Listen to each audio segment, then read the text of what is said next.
Everyone, আমি পিয়া আর আমার channel foods of পিয়াতে তোমাদের সকলকে ওয়েলকাম জানাই। আর আজকের এই বড় ভিডিওটা কিন্তু একটু স্পেশাল আছে। কেন স্পেশাল আছে আশা করি সাজুগুজো দেখে আর আজকের দিনটা শুনে বুঝতেই পারছো। কেন এটা গতকালের ছিল। গতকাল ছিল আমাদের ছিল জামাই ষষ্ঠী। আর জামাই ষষ্ঠীতে মেয়েরা জামাইরা একটু সাজবে না, তা আবার হয় নাকি। আর তারপরে এত কিছু রান্নাবান্না, যদিও ননদ নন্দা এবং আমাদের একসাথেই হয়েছিল জামাই ষষ্ঠীটা, একই বাড়িতে, মানে আমার বাড়িতে। চলো দেখে নাও তাহলে আজকে আমি কী কী করেছি। একদম সকাল সকাল উঠে স্নান টান সেরে নিয়ে শুরু করে দিয়েছিলাম রান্না করে।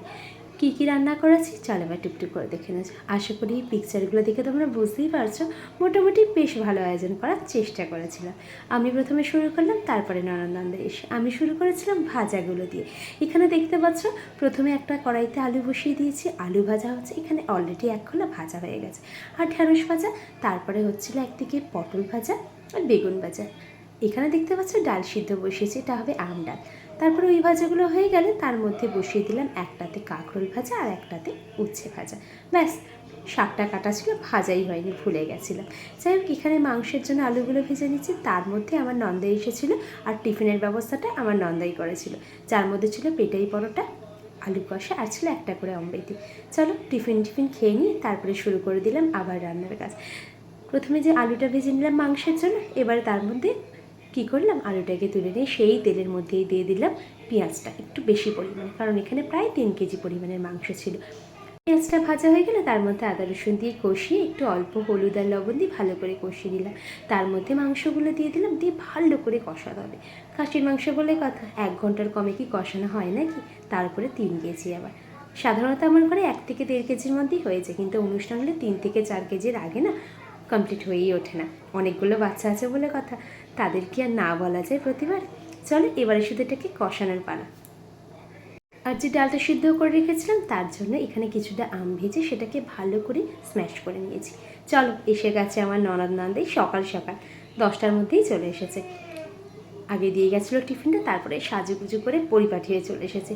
আগে আমি ননদের আর নন্দাইয়ের জন্য সব কিছু গুছিয়ে দিয়েছিলাম। আমি আর আমার ননদ দুজনে মিলে সব গুছিয়েছিলাম। গোছানোর পরে ওনার আশীর্বাদ হওয়ার পরে তারপরে আমার হাজব্যান্ডের আশীর্বাদ হয়েছিল, যেটা আমি কিন্তু দেখাতে পারিনি। এখানে আমার বাবু গুড়গুড় করছে পিছনে।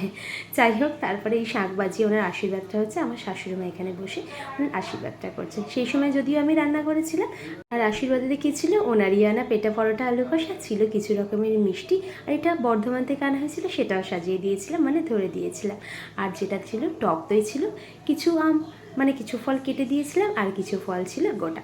তারপরে আমার শাশুড়িমা 2টো শার্ট দিল, আর উনি আমার শাশুড়িমাকে টাকা দিয়েছিলেন, বলেছিলেন মা তোমার যা ইচ্ছা সেটা কিনে নিও। চলো এখানে তো আশীর্বাদী পর্ব শেষ, এবারে আমার বোন একটু আমাকে হেল্প করছে। এখানে আমি বানিয়েছিলাম একটা নতুন রেসিপি, সেটা হচ্ছে চিংড়ি মাছ, যে ছোটো ছোটো চিংড়িগুলো হয় না, সেগুলোর পুরোপুরি খোসাগুলোকে ছাড়িয়ে নিয়েছি। মানে খোসা যেন একদম না থাকে, তাহলে কিন্তু স্বাদটা এত সুন্দর আসবে না। এবারে আমি মিক্সিং জারের মধ্যে কী দিয়েছি, একটু আদা রসুন পেস্ট, ধনে পাতা, লঙ্কা, পেঁয়াজ আর যে চিংড়ি মাছটা ছাড়িয়ে রেখেছিলাম পুরোটা, সেটাকে দিয়ে দিয়ে তার মধ্যে অল্প একটু লবণ দিয়ে সেটাকে ব্লেন্ড করে নিয়েছি। আর কি এরপরে একটু লেবু রস অ্যাড করেছে, যেটা এই রান্নাটার জন্য ভীষণ উপযুক্ত। তারপরে আবার কি সেজেগুজে যখন ছিলাম একটু ভালো করে ফটোশ্যুট করে নিলাম, আর তারপরে বাকি কাজটা করে নিলাম। আমার বোন করে দিয়েছিল রেডি, এবার আমি চিংড়ি মাছটা করে নেব কমপ্লিট। দেখতে পাচ্ছ রান্নাঘরের খুব বেহাল অবস্থা, একটু গুছিয়ে নিয়ে এবারে কড়াইয়ের মধ্যে সর্ষের তেল দিয়েছি বেশ পরিমাণে। দেখবে সাধারণত এই টাইপের যে রেসিপিগুলো হয় না, মানে ভর্তা টাইপ, তাতে তেলটা একটু বেশি পরিমাণে লাগে, আর ভাজতেও বেশ টাইম লাগে, মানে অনেকটা টাইম ধরে আস্তে আস্তে আঁচ দিয়ে ভাজতে হয়। চলো এটাকে ততক্ষণ ভেজে নিচ্ছি। দেখছো তো শাড়ি পরে কত কষ্ট হয়। এবারে শাড়িটাকে আমি না টাইট করে পারলাম না, মানে আমার দ্বারা আর হচ্ছিল না। যাই হোক, সাজুগুজু করে করার একটা মজা তো আছে, কিন্তু তারপরে ভাই একটু কষ্টও আছে। এখানে দেখতে পাচ্ছ আমার চিংড়ি ভর্তাটা হয়ে গেছে। চলো মাংসের কড়াইটাকে নিয়ে ঘরে চলে আসি। এবারে কি শুধুমাত্র খেতে দেওয়ার পালা। সেই সকাল 7টা থেকে উঠে এই যে কষ্টের অবসান হলো। আমি আমার ননদ 3জনে মিলে করেছি, মিথ্যা বলবো না, একেবারেই একা করিনি। আর মাছের ঝালটা আমার নন্দের পুরোটাই করেছে। আর আজকের রেসিপিতে ছিল 7 রকম ভাজা, তার সাথে ছিল আমের ডাল মানে টক ডাল, আর ছিল একটু মাছের কালিয়া, তারপরে ছিল চিংড়ি ভর্তা, তারপরে তো খাসির মাংস আছেই, চাটনি ছিল, পাঁপড় ছিল, অনেক রকমের মিষ্টি ছিল। ব্যাস, আর রায়তা দিয়ে শেষ করেছি আজকের পর্বটা। তোমাদের কেমন লাগলো জানি। আমরা খাওয়া দাওয়ার সময় আশা করি কালকে অনেক কিছু খাওয়া দাওয়া করছো, কার কি বাড়িতে কি হয়েছিল আইটেম একটা করে ফটো জানতে পারো। আর তোমাদের যদি ভালো লাগে ভিডিওটা লাইক শেয়ার সাবস্ক্রাইব আর একটু পাশে থেকো। Thank you.